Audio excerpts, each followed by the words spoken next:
পুকুরে মৃত মাছ ভেসে আছে ভেবে মানুষের পায়ের খণ্ডিত অংশবিশেষ টেনে পুকুরের কিনারায় নিয়ে আসেন এক শিশু।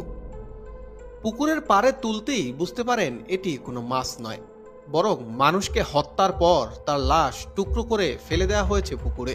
সেই টুকরো লাশের পায়ের একটি অংশ মাছ ভেবে তীরে তুলেছিল নীরব নামের এই শিশু। রবিবার আমাদের বাসা, আমরা এই সকালে মুখ ধুতে আসছি। সকালে মুখ ধুতে আসে দেখি একটা কি জানি মানে মাছ বুঝছিলাম, দিঘির মধ্যে অনেক বড় বড় মাছ আছে। তো মাছ বুঝান আমাদের ভাড়াটিরে বলছে দেখো তো উড়াইয়া, এখন উঠেই দেখি একটা লাশের পার না হয়। আরেক লোকজন ডাকলাম, তারাও বললো এটা পাও। তারপরে আবার ছাদেদের ফোন দিলাম।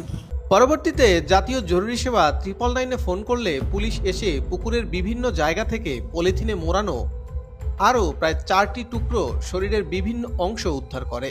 আজ সকালে বরিশাল নগরীর কাশীপুর বাজার সংলগ্ন হাতিম মিরার দিঘি ও পার্শ্ববর্তী একটি পুকুর থেকে মোট 5টি খণ্ডিত লাশের টুকরা উদ্ধার করা হয়। ওই জায়গায় আমি মুখ ধুয়ে আসছি, এখন দেখি ওই জায়গায় একটা বাস আছে, বাসটার লগে বাইজে রয়েছে। তারপর আমি আবার সেটাকে টান দিয়ে পাশে নিয়েছি, পাশে নিয়ে তারপরে সেটাকে বাইন দিয়ে পাশে উঠেই দিয়েছি।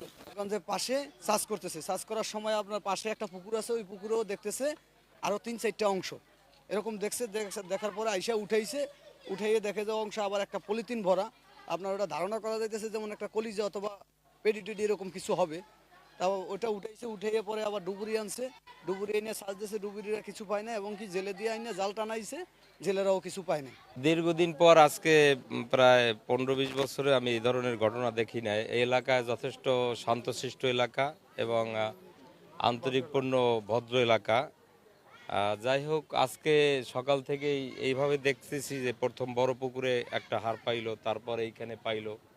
এটা এলাকায় একটা আতঙ্ক বিরাজ করতেছে। এই ঘটনায় পুরো এলাকায় চাঞ্চল্যের সৃষ্টি হয়েছে। আমাদের মধ্যে খুব ভয় কাজ করে। এটা সবাই মিললে এইটার তদন্ত করে এইটা খুঁজে বাইর করা উচিত যে কার মার সন্তান কে আইনে এই কাজটা করলো, এইটা সুষ্ঠু বিচার করা উচিত। খণ্ডিত অংশ উদ্ধারের পরপরই রহস্য উদ্ঘাটনে পুলিশকে খবর দেয় এলাকাবাসী।